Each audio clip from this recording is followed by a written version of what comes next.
Baik saudara yang dikasihi Tuhan, beberapa hari yang lalu saya sempat menyaksikan di Amazon Prime film seri rohani berjudul The Chosen. Saya rekomendasikan agar saudara juga menonton film ini. Ini garapannya semakin bagus dari sisi sinematografi. Soal penafsiran pengajaran dan konteksnya tentu bisa saja berbeda dengan apa yang kita pikirkan selama ini. Tapi itu tidak masalah, saudara. Paling tidak kita diperkaya, bahkan dibangun iman kita melalui film seri ini, saudara, The Chosen.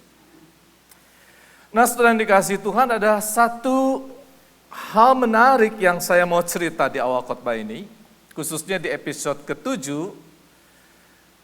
Saat itu Tuhan Yesus yang masgul hatinya karena kematian Lazarus. Lantas Yesus bersama dengan murid-muridnya, termasuk tentu Marta dan Maria, saudara Lazarus, beserta orang-orang yang melayat untuk menghibur keluarga, mereka pergi ke gua tempat mayat Lazarus dibaringkan. Lalu Tuhan Yesus menyuruh orang menggulingkan batu yang menutupi lubang gua itu. Dan orang-orang heran dan bertanya, "Apa yang kau lakukan?" Lalu jawabnya, "Apakah belum jelas? Aku mengatakan gulingkan batu itu." Lalu Marta berkata, "Tuhan, ia sudah berbau, sebab sudah 4 hari ia mati." Tapi jawab Yesus, "Bukankah sudah kukatakan kepadamu," ini bicara kepada Marta, "jikalau engkau percaya, engkau akan melihat kemuliaan Adonai." Selanjutnya kita tahu bahwa Yesus membangkitkan Lazarus. Oke? Nah, saudara, yang menarik ditagaskan dalam adegan itu bagaimana reaksi Thomas yang begitu gusar dan kecewa, saudara. Mengapa? Ini, saudara, cerita ini tidak ada di Alkitab, tapi mungkin penulis skenario mendapatkannya mungkin di tradisi-tradisi Katolik ya. Jadi mengapa Thomas begitu gusar dan kecewa? Karena, saudara, dalam episode sebelumnya, Thomas ini punya kekasih bernama Rama. Dan mereka sudah merencanakan pernikahan. Rama seorang pengikut Yesus yang sangat militan. Namun dalam sebuah kerusuhan di depan bait Allah dengan orang-orang Farisi dan ahli Taurat, rupanya seorang prokurator Romawi menghudus pedang dan menusuk Rama sehingga ia mati.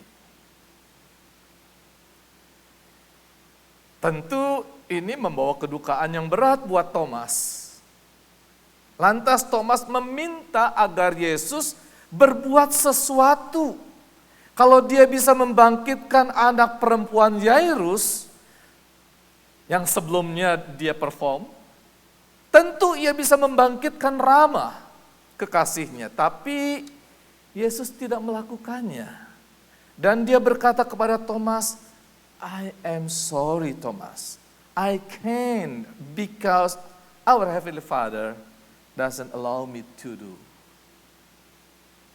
Nah, saudara, jadi buat Yesus itu bukan soal bisa atau tidak membangkitkan, tapi soal Bapa di sorga mengizinkan atau tidak.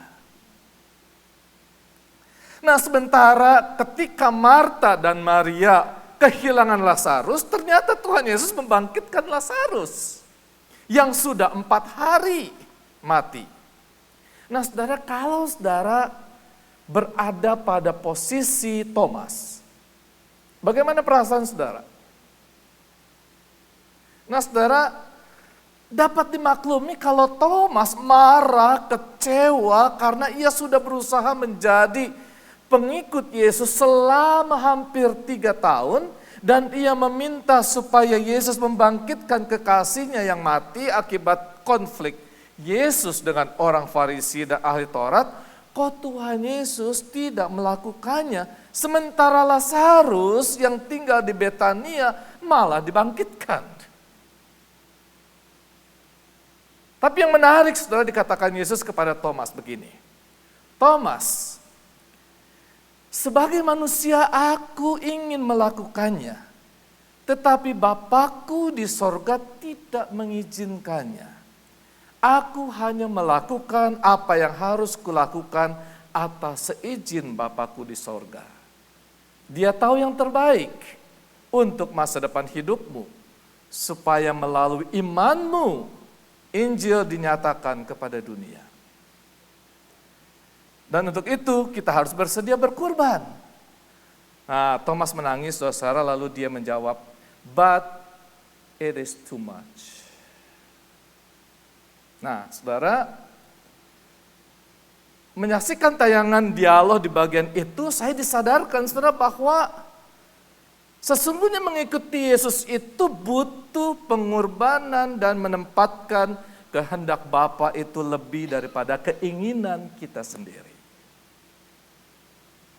Kita perlu terus belajar untuk semakin serupa dengan Yesus, karena kita telah dipilih dan dipanggil. Ingat, saudara, predestinasi itu adalah to be like His Son. Ya. Kita dipilih dan dipanggil sejak semula untuk menjadi anak-anaknya di dalam Yesus Kristus, Tuhan kita. Dan hari ini, saudara, topik khotbah kita adalah living sacrifices. Melanjutkan bacaan minggu lalu, saudara, dan hanya akan fokus pada 2 ayat ini, yaitu Paulus sampaikan di Jemaat Roma pasal 12 ayat 1 dan 2. Saya bacakan sekali lagi, saudara, dalam bahasa Indonesia ya. Karena itu, saudara-saudara, demi kemurahan Allah, aku menasihatkan kamu supaya kamu mempersembahkan tubuhmu sebagai persembahan yang hidup, yang kudus, dan yang berkenan kepada Allah. Itu adalah ibadahmu yang sejati. Janganlah kamu menjadi serupa dengan dunia ini, tetapi berubahlah oleh pembaharuan budimu sehingga kamu dapat membedakan mana kehendak Allah, apa yang baik, yang berkenan kepada Allah, dan yang sempurna. Saudara, mari kita perhatikan bagian demi bagian dari ayat ini, saudara. Saudara, yang pertama dikatakan lebih dulu, demi kemurahan Allah. By the mercies of God. Jadi pilihan dan panggilan saudara untuk menjadi bagian dari rencana keselamatan Allah itu adalah hanya karena kemurahan Allah. Itu bersifat unconditional. Sepenuhnya berdasarkan kerelaan Allah sendiri. Ia tidak menuntut requirement apa-apa dari saudara, dari kita, untuk bisa terlibat di dalam rencana keselamatan Dia. Itu sepenuhnya kerelaan Allah. By the mercy of God. Lalu Paulus melanjutkan dengan nasihatnya, agar kita mempersembahkan tubuh kita. To present your bodies.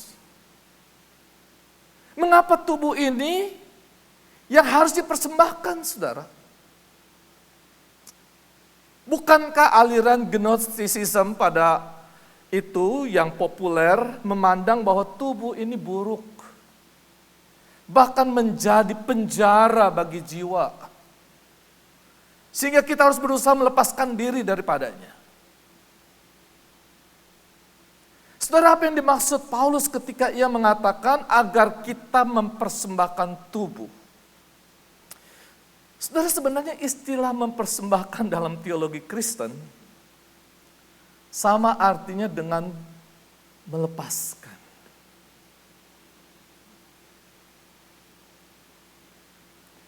Dalam aliran Gnosticism itu melepaskan. Di dalam aliran teologi Kristen mempersembahkan. Hanya landasan motivasi, tindakan, dan caranya saja yang berbeda. Tapi kedua istilah itu mau mendorong kita untuk tidak terikat pada tubuh ini dengan segala nafsu, ego, dan ambisinya. Dan Tuhan Yesus, saudara, menggunakan istilah yang lain, yaitu barang siapa tidak menyangkal dirinya, bahkan nyawanya sendiri, ia tidak dapat menjadi muridku. Jadi menyangkal diri sama artinya menyerahkan segala ego, nafsu, dan ambisi kita yang dikuasai oleh kedagingan ini. Apakah itu mungkin, saudara, untuk dilakukan selama kita masih hidup di dunia ini? Apakah itu berarti kita harus menjauhkan diri dari kehidupan dunia dan hidup bertarak sampai kematian menjemput kita sebagaimana dilakukan oleh kaum Gnostik? Tidak. Bukan itu yang Paulus maksudkan dengan mempersembahkan tubuhmu. Juga bukan itu yang Tuhan Yesus maksudkan dengan penyangkalan diri. Tapi yang dimaksudkan adalah menyerahkan diri kita untuk tidak hidup di dalam daging, melainkan hidup di dalam roh. Dan itu sudah dikatakan dalam Roma 8 ayat 5. Jelas, saudara, maksud Paulus mempersembahkan tubuh ini sebagai persembahan yang hidup. Menjauhkan diri dari dunia, berpuasa dan bermeditasi sampai kita mati bukanlah suatu persembahan yang hidup. Persembahan yang hidup hanya bisa dilakukan oleh orang yang menghidupi tubuh ini untuk diberikan atau diarahkan demi kemuliaan Tuhan. Persembahan yang hidup hanya terjadi manakala kita menghidupi tubuh yang hidup ini, yang masih berbuat, masih bisa berbuat dan berkata-kata secara aktif. Sehingga kita bisa membawa damai sejahtera dalam dunia. Menjadi terang dan garam di tengah kegelapan dunia ini. Saudara, saya teringat dengan kisah menarik tentang Abraham Lincoln. Selama perang, saudara, di Amerika, sekretaris dia yang bertubuh tegap dan atletis,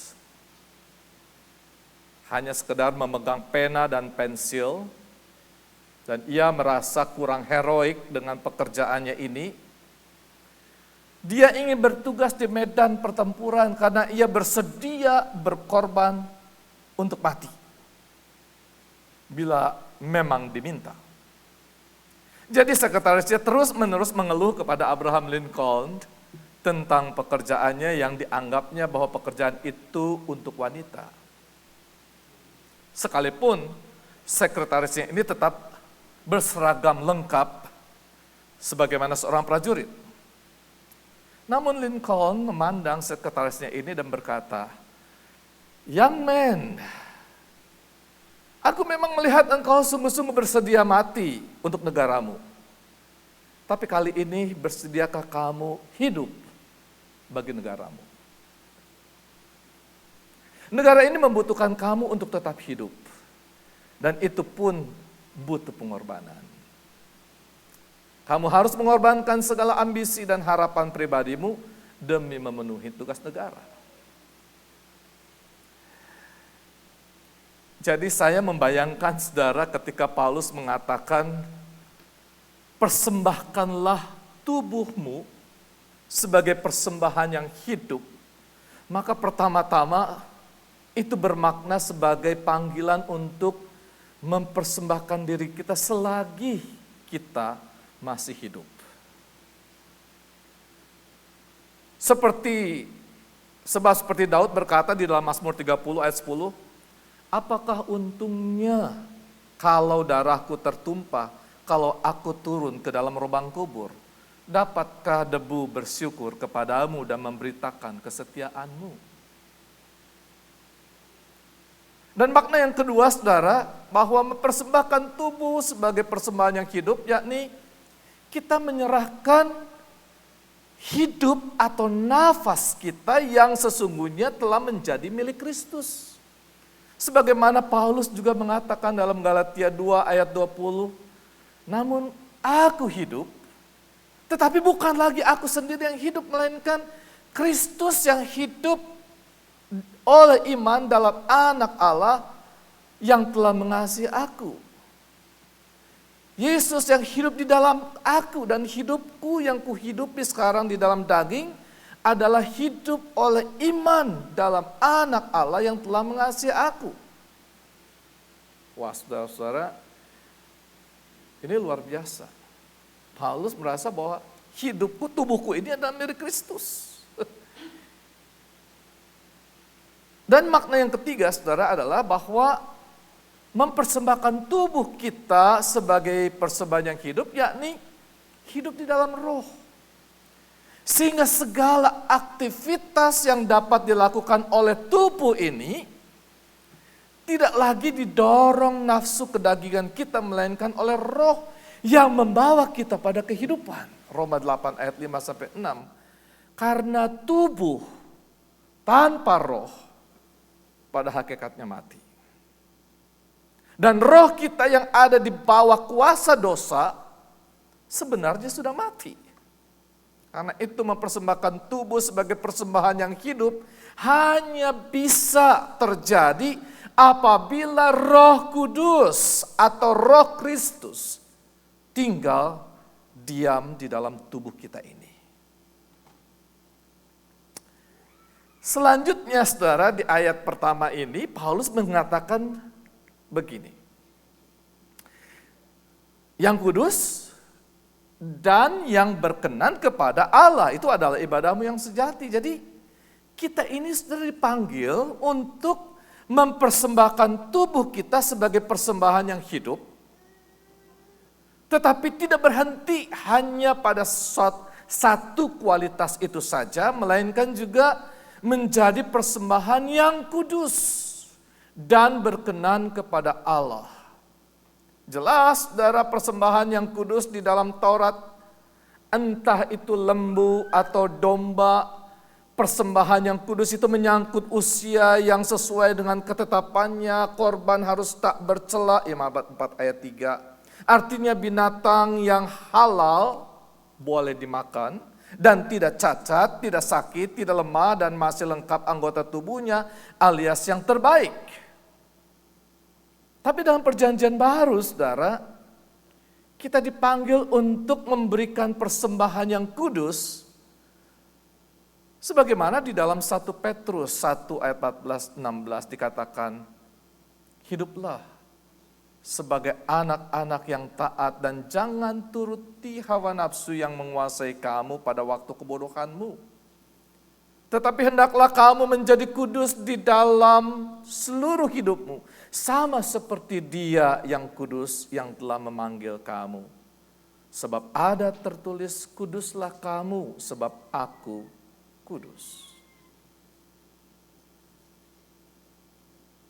Dan ini hanya dapat kita lakukan manakala Roh Kudus tinggal di setiap hati kita.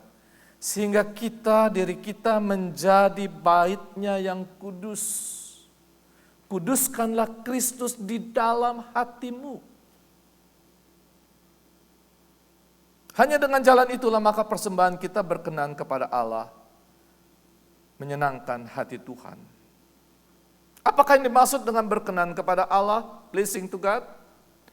Saudara, dalam 2 minggu terakhir ini, setiap malam kita membaca bagian dari kitab Imamat. Di sana diungkapkan tentang kurban bakaran, kurban sajian, kurban keselamatan, yaitu persembahan yang aromanya menyenangkan bagi Tuhan. Pleasing aroma to God. Tetapi sesungguhnya, saudara, persembahan yang berkenan bukanlah masalah jenis binatang atau hasil bumi, itu Johnny, barbecue. Atau seperti tepung yang terbaik dan minyak. Melainkan kurban yang dipersembahkan oleh para penyembah yang mengasihi Tuhan, saudara. taat dan setia. Yang menentukan apakah itu berkenan atau tidak bukanlah jenis kurbannya, melainkan motivasi dan isi hati dari si pemberi kurban. Tuhan Yesus telah memberi contoh sebagaimana Paulus katakan dalam Efesus 5 ayat 2 demikian. Dan hiduplah di dalam kasih, sebagaimana Yesus juga telah mengasihi kamu dan telah menyerahkan dirinya untuk kita sebagai persembahan dan korban yang harum bagi Allah. Dan menarik saudara untuk disimak, karena Paulus mengatakan bahwa 3 kualitas tersebut, persembahan yang hidup, kudus, dan berkenan, itu dilakukan dalam rangka membangun ibadah yang sejati. Bukan palsu, bukan fake worship, bukan saudara. True worship. Ini mengingatkan perkataan Yesus di dalam Yohanes 4 ayat 23-24. Tetapi saatnya akan datang dan sudah tiba sekarang, bahwa penyembah-penyembah benar akan menyembah Bapa dalam roh dan kebenaran. Sebab Bapa menghendaki penyembah-penyembah demikian. Allah itu roh. Dan barang siapa menyembah Dia harus menyembahnya dalam roh dan kebenaran. Saudara yang dikasihi Tuhan, mari kita lanjutkan apa yang Paulus katakan di ayat yang kedua sebagai langkah awal yang perlu kita lakukan agar kita dapat membawa diri kita menjadi persembahan yang hidup, kudus, dan berkenan kepada-Nya. Paulus mengatakan, janganlah kamu menjadi serupa dengan dunia ini, tetapi berubahlah oleh pembaharuan budimu sehingga kamu dapat membedakan manakah kehendak Allah, apa yang baik, yang berkenan kepada Allah, dan yang sempurna. Saudara, pertama-tama Paulus menasihatkan kepada jemaat di Roma agar mereka jangan menjadi serupa dengan dunia ini. Do not be conformed to this world.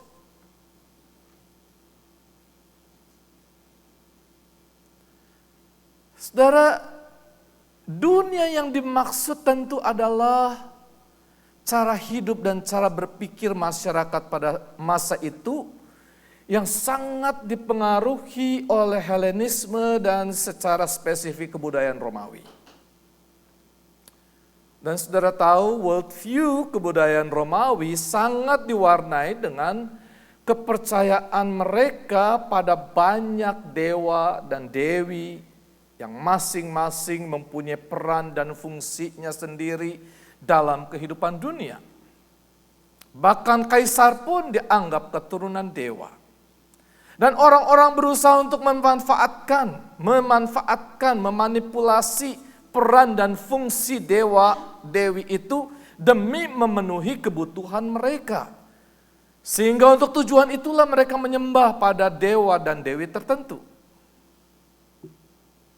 Jadi mereka datang menyembah, memberikan persembahan supaya mereka bisa memanfaatkan kekuatan dari dewa-dewi itu. Nah, saudara, tahukah Anda bahwa setiap dewa dan dewi Romawi itu mereka dipersonifikasikan dalam bentuk patung-patung.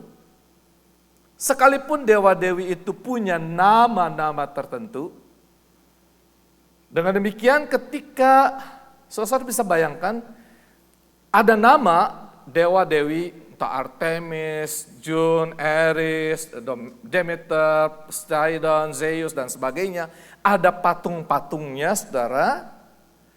Dan ketika para pemuja itu menyembah dewa-dewi tertentu, maka patung-patung itu atau gambaran itu terbentuk di dalam mental picture di benak mereka. Dan itu sangat manusiawi, saudara. Jadi mental picture tentang gambaran tertentu itu manusiawi sekali. Saya mau kasih contoh, saudara, sederhana. Ketika Anda berkomunikasi, katakanlah Anda sedang ngobrol dengan Ivani istri saya, saudara, apakah ketika saudara ngobrol di telepon, ya, saudara ngobrol di telepon dengan istri saya, dengan Ivani, apakah saudara ngobrol dengan ini, dengan IVANY dalam benak saudara dan pikiran saudara? Atau saudara ngobrol dengan ini? Yang mana nih saudara? Yang pertama atau yang kedua?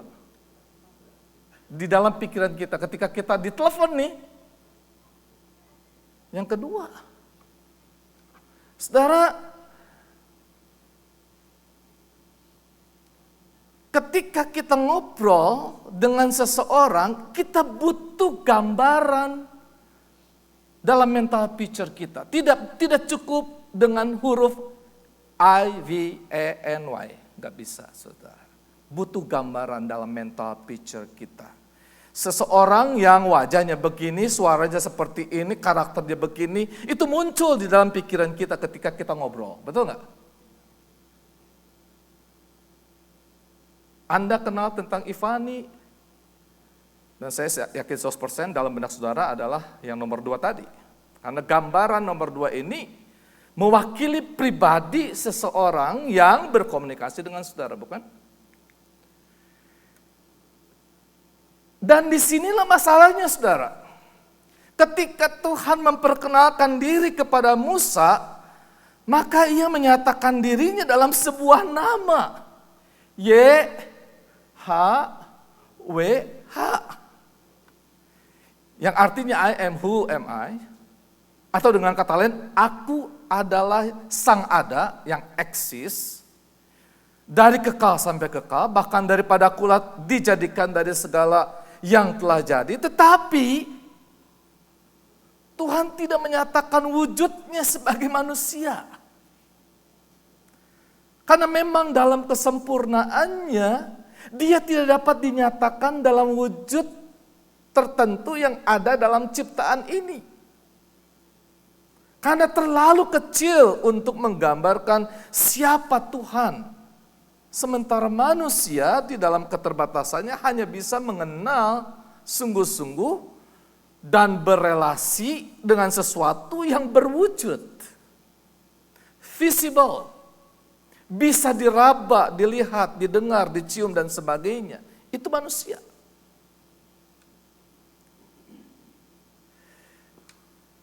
Saudara, beberapa hari yang lalu saya mendapatkan penjelasan menarik, saudara, tentang nama YHWH ini.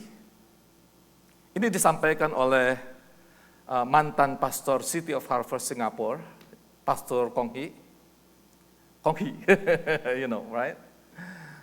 Terlepas saudara benar atau tidak, tapi penjelasannya menarik, saudara.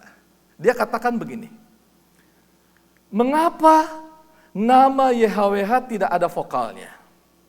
Karena memang tidak dibacakan, tetapi harus diucapkan dengan cara menghirup udara dan melepaskan udara ketika kita bernafas. Saya kasih contoh, saudara. Jadi untuk membaca nama Tuhan itu begini.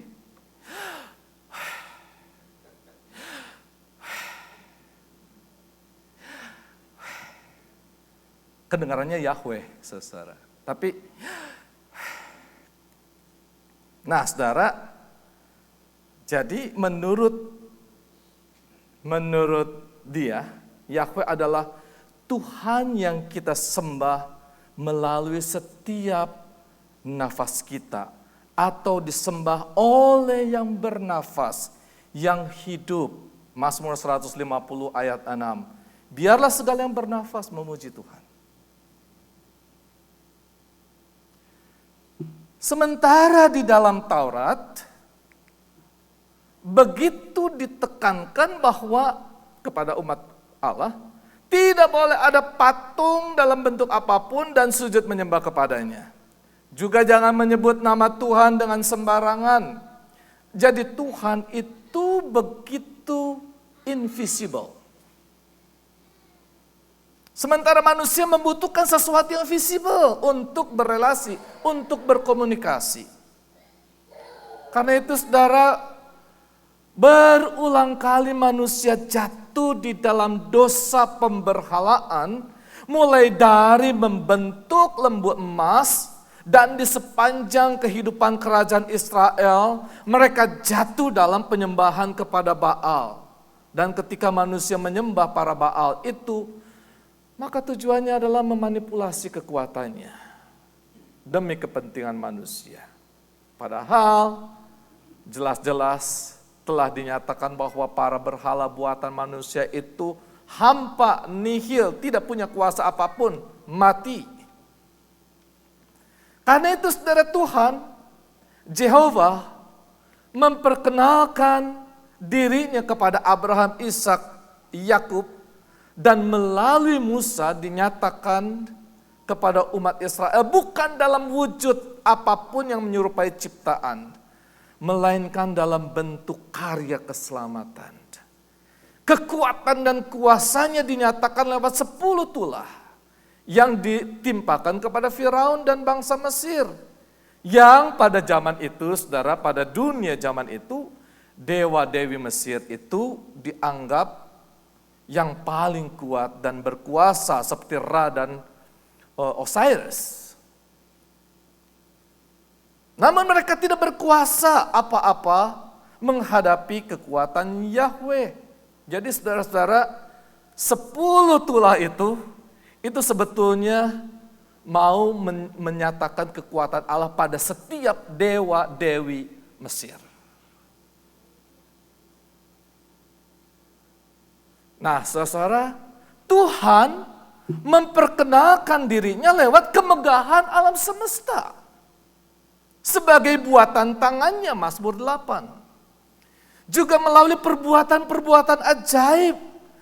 Dan membuat umat Israel keluar dari tanah perbudakan untuk masuk ke tanah perjanjian. Namun demikian, saudara, toh manusia tetap mencari figur manusia yang berwujud dan berkuasa. Sehingga mereka sujud menyembah. Karena kecenderungan manusia itu, saudara, demikian. Baik secara psikologis dan sosiologis, maka ini dimanfaatkan, saudara, oleh orang yang berkuasa seperti raja dan kaisar untuk melegitimasi kedudukannya dengan mengatakan bahwa dia adalah inkarnasi dari dewa. Namun sesungguhnya hampa. Karena toh para raja kaisar juga dilahirkan dari sepasang manusia laki-laki dan perempuan. Sementara inkarnasi dewa dalam rahim seorang perempuan hanyalah sebuah mitos seperti kisah Hercules. Tidak ada. Sedangkan Kristus Yesus tidak dilahirkan dari keinginan laki-laki dan perempuan, melainkan Roh Kudus yang hadir di dalam rahim Maria. Dialah reinkarnasi dari Tuhan, Jehovah yang hidup dan berkuasa, dan yang telah menjadikan segala sesuatu dengan firman-Nya. Dialah Sang Firman yang menjadi manusia, yang datang untuk menebus manusia dari perbudakan dosa. Dan ketika Yesus Kristus adalah raja di atas segala raja, namun kerajaannya bukanlah kerajaan duniawi yang sementara, melainkan kerajaan surgawi yang kekal. Jehovah berinkarnasi dalam rupa manusia yang hidup dan berkarya di tengah dunia. Dan kalau saudara perhatikan, semua mujizat yang Yesus lakukan adalah untuk memperlihatkan kepada manusia bahwa Ia sungguh-sungguh Tuhan, Yahweh, yang telah menciptakan alam semesta ini. Saya mau kasih beberapa contoh saja, saudara. Beberapa contoh. Bahwa mujizat Yesus itu mau memperlihatkan bahwa dirinya sebagai Yahweh yang berinkarnasi. Saudara, tahukah apa sih kepentingan Yesus berjalan di atas air menjumpai murid-muridnya di atas perahu yang sedang diterpa badai? Apa kepentingannya, saudara-saudara? Sebenarnya Yesus mau memperlihatkan bahwa dialah Elohim yang dinyatakan dalam Kejadian 1 ayat 2. Bumi belum berbentuk dan kosong, gelap gulita menutupi samudera raya. Itu tohu wabohu, itu chaos.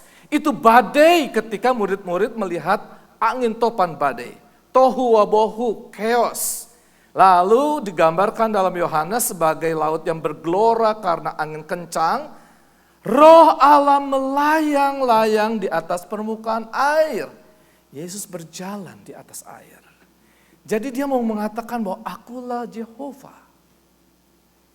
Saudara tahukah mengapa Yesus menyembuhkan orang yang buta sejak lahir di Yohanes 9 ayat 1 sampai 12 dengan meludah ke tanah? Emang nggak bisa cuma ngomong aja atau cuma pegang aja? Kenapa mesti meludah ke tanah? Dan mengaduk ludah itu dengan tanah dan mengolesnya pada mata orang buta itu yang buta sejak lahir. Dia mau menunjukkan bahwa Yesus adalah Elohim yang menciptakan manusia dari debu tanah dan menghembuskan nafas pada hidungnya. Maka manusia pun tercipta dan hidup. Jadi sesungguhnya Yesus sedang menciptakan ulang mata orang yang buta sejak lahir itu menjadi baru. Diciptakan dari debu tanah.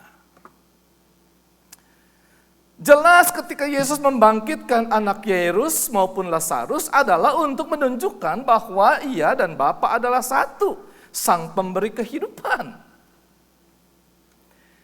Nah, saudara dikasih Tuhan, Kristus Yesus, saudara enggak kalau dari tadi saya ngomong Kristus Yesus, bukan Yesus Kristus. Kristus Yesus, karena itu ditulis oleh Paulus di dalam Roma. Christ Jesus. Not Jesus Christ, Christ Jesus. Itu mau menunjukkan bahwa dialah Caesar. More than Caesar, more than Roman Caesar. Kristus Yesus. Inilah yang juga diberitakan Paulus ketika di jemaat di Roma. Mereka yang hidup di bawah pengaruh kebudayaan Romawi. Paulus katakan, janganlah kamu menjadi serupa dengan dunia ini.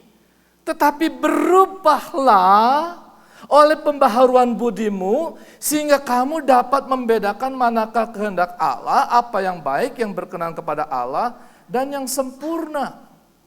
Jadi jelas di sini Paulus hendak menegaskan kepada jemaat di Roma, agar mereka jangan hidup serupa dengan orang-orang Romawi, yang menyembah kepada berhala di kuil-kuil mereka dengan berbagai ritual yang merupakan kekejian bagi Tuhan. Termasuk pelacuran massal di kuil-kuil dan pemuasan nafsu kedagingan, debauchery, dan mereka yang hedonis. Sekalipun tidak ada pemerintahan yang tidak berasal dari Tuhan, Roma 13, tapi kaisar yang sesungguhnya dan yang sejati adalah Kristus Yesus yang disalibkan untuk menebus dosa manusia. Dikuburkan dan bangkit pada hari ketiga dan telah naik ke sorga. Dialah yang patut disembah. Karena itu jemaat di Roma, baik mereka yang Yahudi maupun yang Yunani, Gentiles, hendaklah mengalami pembaharuan budi agar dapat mempersembahkan tubuhnya sebagai persembahan yang hidup, kudus, dan berkenan. Pembaharuan budi. Apa maksudnya? Apa yang dimaksud dengan pembaharuan budi? Saudara, tidak lain adalah mereka mengalami perubahan worldview, saudara, dalam menjalani hidup ini. Dan itu hanya bisa terjadi manakala Roh Kudus atau Roh Kristus bertahta di dalam setiap diri orang yang telah mengaku percaya kepadanya dan hidup di bawah kasih karunia-Nya. Ketika worldview mengalami pembaharuan, maka landasan untuk menentukan tindakan apa yang baik dan buruk, tindakan apa yang menyenangkan atau yang tidak, juga mengalami perubahan. Kalau dulunya sangat hedonis dan hanya didorong untuk memuaskan kenikmatan daging, sinful desire, Maka sekarang standarnya adalah apa yang kita lakukan dan katakan merupakan ekspresi kasih kita kepada Tuhan dan sesama manusia. Worldview itu adalah what is real di dalam hati kita. Kalau kita mencintai Tuhan, maka itu akan berpengaruh terhadap what is true, what is good or best, what is done.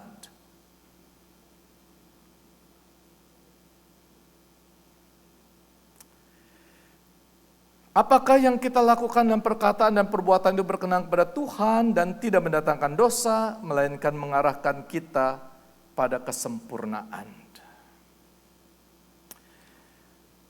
Saudara yang dikasihi Tuhan, melalui khotbah hari ini sekali lagi Paulus menasihatkan kepada jemaat di Roma dan kepada kita sekalian agar mempersembahkan tubuh kita sebagai persembahan yang hidup, kudus dan berkenan kepada Tuhan. Dan untuk itu, saudara, hendaklah kita membuka hati untuk selalu diperbaharui di dalam Tuhan, hidup di dalam roh, dan jangan membiarkan diri kita menjadi serupa dengan dunia ini.